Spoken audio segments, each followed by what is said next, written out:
సూర్యాపేట జిల్లా సెంటర్లో గత 4 రోజుల నుంచి ప్రభుత్వ అధికారులు, రెవెన్యూ అధికారులు, అదేవిధంగా మున్సిపాలిటీ అధికారులు, తర్వాత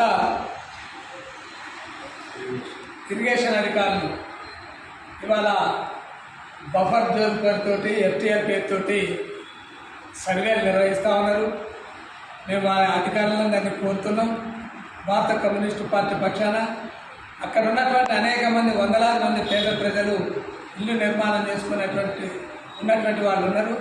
వాళ్ళందరికీ ముందుగా గుర్తించి వాళ్ళకి అవగాహన కల్పించి పునరావాస ఏర్పాటు చేయాలని చెప్పి మేము అధికారులను డిమాండ్ చేస్తున్నాం.